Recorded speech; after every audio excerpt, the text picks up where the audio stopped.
Selamat pagi anak-anak. Jadi sebelum kita memulai pembelajaran kita hari ini, satu orang silakan pimpin kita dalam doa. Baik, terima kasih yang sudah pimpin kita dalam doa. Jadi sini Ibu akan absen dulu. Evi Seran hadir, Yunita Klau hadir, Fani Naha hadir, Maria Magdalena hadir. Oke, ternyata anak-anak Ibu rajin semua ya. Nah, jadi di sini Ibu mau bertanya dulu. Kira-kira kalian pernah tidak mengalami flu, atau mungkin kalian melihat keluarga kalian yang mengalami flu? Nah, saat kalian melihat keluarga kalian mengalami flu, kira-kira kalian bertanya, mereka merasa nyaman tidak? Nah, tentunya mereka akan merasa tidak nyaman. Itu karena flu akan berdampak pada kalian akan mengalami gejala yang namanya pilek, batuk, dan juga bahkan badan kalian akan merasa panas atau demam. Nah, hal itu disebabkan karena apa? Karena flu tersebut.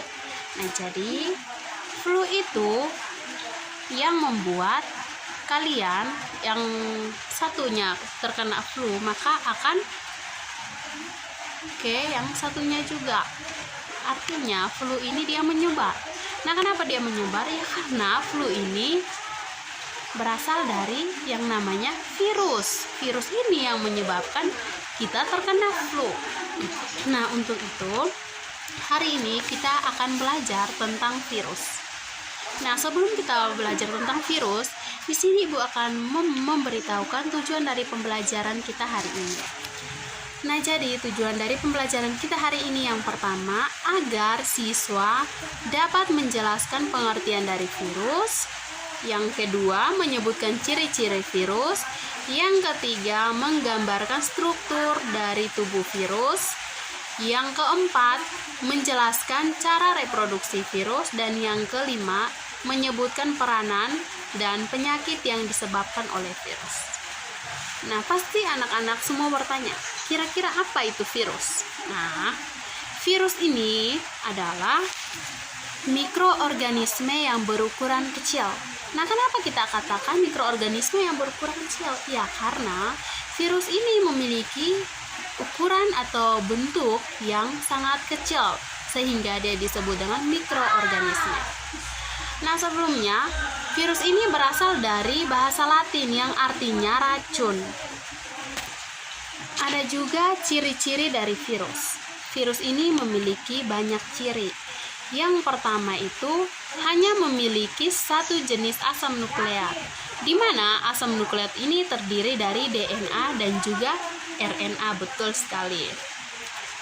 Nah, yang kedua itu ukuran dari virus. Nah, tadi kan Ibu sudah jelaskan kalau virus ini memiliki ukuran yang sangat kecil. Ya, jadi ukuran virus ini antara 25 sampai dengan 300 nanometer. Nah, jadi kalau nanometer itu berarti ukurannya sangat kecil ya anak-anak. Nah, yang ketiga itu tubuh virus tidak berbentuk sel. Nah, jika tubuh virus itu tidak berbentuk sel, artinya virus ini tidak memiliki membran inti sel, membran plasma, dan juga sitoplasma. Nah, dalam virus ini hanya dapat hidup pada sel hidup. Jika dia di tempat atau di benda mati, maka virus akan mengkristalkan diri. Artinya virus itu tidak bisa mati, dia hanya mengkristalkan diri. Tapi jika dia mendapat sel hidup atau sel inang, maka virus itu akan hidup. Nah, jadi yang berikut di sini Ibu sudah menyiapkan struktur dari tubuh virus. Di sini ada gambar struktur tubuh virus. Nah, ini disebut dengan kepala virus, di mana pada kepala virus ini terdapat DNA atau asam nukleat. Di dalam kepala virus ini terdapat asam nukleat. Asam nukleat di mana tadi Ibu sudah jelaskan, asam nukleat itu terdiri dari apa-apa saja? Ya, betul sekali, terdiri dari DNA dan juga RNA. Nah, ini. Yang berikut itu ini disebut dengan kapsid. Nah, di mana kapsid ini berfungsi untuk memberikan bentuk pada tubuh virus. Jadi, kapsid ini selain memberi bentuk pada tubuh virus, dia juga berfungsi untuk melindungi virus dari kondisi lingkungan yang akan merugikan virus tersebut. Yang berikut adalah batang ekor, di mana batang ekor ini berfungsi untuk sebagai alat penancap ke tubuh organisme yang akan diserang oleh virus ini. Jadi fungsinya untuk menancapkan diri pada sel inang atau sel hidup. Baik, ini adalah struktur atau bagian dari tubuh virus. Baik, mungkin semuanya sudah memperhatikan gambar ini. Selanjutnya di sini kita akan membahas tentang cara reproduksi dari virus. Nah, virus ini dia bereproduksi dengan dua cara, yaitu yang pertama daur litik, yang kedua daur lisogenik. Nah, yang pertama itu kita lihat daur litik. Di mana daur litik itu virus yang pertama itu adanya tahap adsorpsi atau pelekatan. Di mana tahap ini virus akan menempelkan tubuhnya dengan ekor pada sel inang atau sel yang mau diinfeksinya, seperti sel bakteri. Yang kedua itu penetrasi, di mana virus akan memasuki asam nukleatnya ke dalam tubuh bakteri. Yang ketiga, sintesis atau multiplikasi. Setelah virus memasukkan asam nukleatnya, asam nukleat virus akan mengambil alih asam nukleat bakteri yang diinfeksinya, dan metabolismenya diarahkan untuk membentuk komponen-komponen tubuh virus. Yang keempat, pembentukan virus baru, atau di sini akan terjadinya perakitan komponen-komponen tubuh virus sehingga terbentuk virus-virus baru. Yang kelima adalah tahap lisis atau pemecahan sel inang. Setelah terbentuk banyak virus, dinding sel bakteri akan mengalami lisis dan virus-virus akan keluar untuk mencari inang yang baru. Nah, anak-anak, tadi Ibu sudah menjelaskan bagaimana daur litik, dan yang kedua itu adalah kita lihat daur lisogenik. Daur lisogenik ini tahapnya yang pertama itu sama dengan daur litik, yaitu adsorpsi yang dilanjutkan dengan penetrasi. Selanjutnya, asam nukleat virus akan bergabung dengan asam nukleat bakteri yang akan membentuk profage. Jika bakteri membelah, maka profage juga akan ikut membelah, sehingga dihasilkan bakteri-bakteri baru yang mengandung profage. Profage ini akan terus berlangsung selama daya bakteri masih ada. Selama daya bakteri masih ada, profage itu tidak membahayakan tubuh bakteri.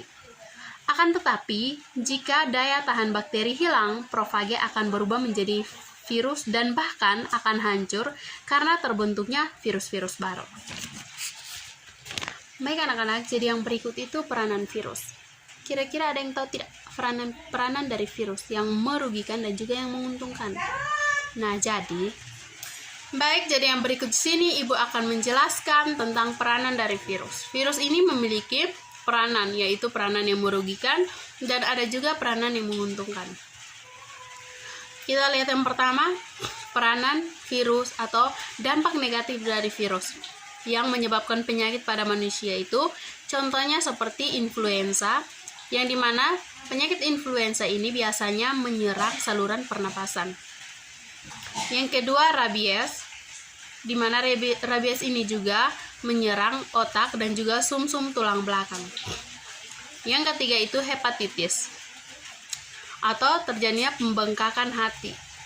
Hepatitis ini disebabkan oleh virus yang namanya hepatitis.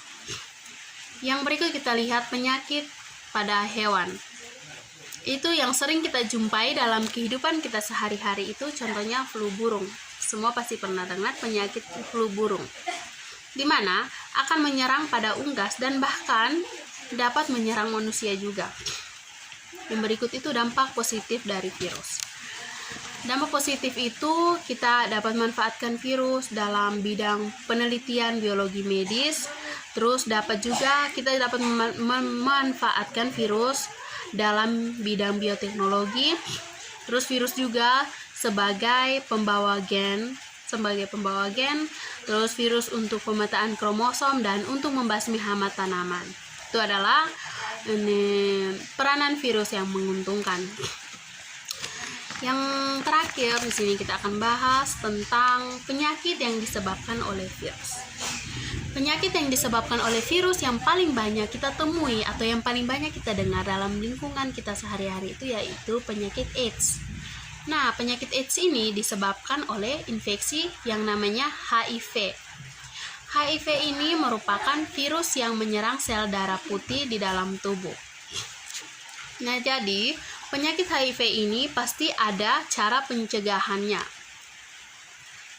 Nah, cara pencegahan yang pertama itu tentunya kita menghindari berhubungan badan dengan orang yang mengidap penyakit AIDS. Dan yang kedua, menghindari pemakaian jarum suntik bagi pengguna obat secara bersamaan. Yang ketiga, tidak bertukar pakaian dalam, dan juga tidak menggunakan sikat gigi yang sama, silet, maupun benda-benda lain. Penyakit yang kedua itu penyakit flu burung. Seperti tadi sudah dijelaskan kalau flu burung ini dia menginfeksi pada hewan unggas yang bisa juga menyerang manusia. Cara pencegahan dari penyakit AIDS ini, yang pertama itu kita harus menjaga kebersihan lingkungan, menjaga kebersihan diri kita sendiri, dan juga daging ayam yang mau kita konsumsi harus dimasak minimal suhu 80 derajat Celcius selama 1 menit. Nah, jadi kalian sudah tahu ternyata flu yang kalian alami ini disebabkan oleh virus yang sudah kita pelajari, di mana virus itu dia mudah terjangkit atau mudah menyebar. Jika dia di sel inang, tentunya dia akan mereplikasi atau mengkopikan dirinya untuk menginfeksi sel inangnya itu, sel inang yang ditumpanginya. Nah, jika dia di benda mati, maka dia akan mengkristalkan diri. Artinya bahwa virus itu tidak bisa mati, dia hanya akan mengkristalkan diri pada benda mati, dan pada benda hidup dia akan menginfeksinya. Nah, untuk itu kita harus rajin mencuci tangan kita agar dapat mencegah penyebaran dari virus, entah virus apapun itu, sehingga kita tidak mudah sakit atau mudah terjangkit dengan virus-virus. Contohnya seperti virus corona pada tahun 2020 kemarin itu menyebar luas sampai sekolah untuk ujian nasional dihapus, dan juga banyak masyarakat dirumahkan semua. Nah, baik anak-anak, jadi mungkin materi kita sampai di sini. Mungkin ada yang tidak mengerti, bisa ditanyakan. Jika tidak ada pertanyaan, maka kita akhiri pembelajaran kita hari ini dengan doa. Silakan pimpin kita dalam doa. Selamat siang semuanya, sampai ketemu minggu depan.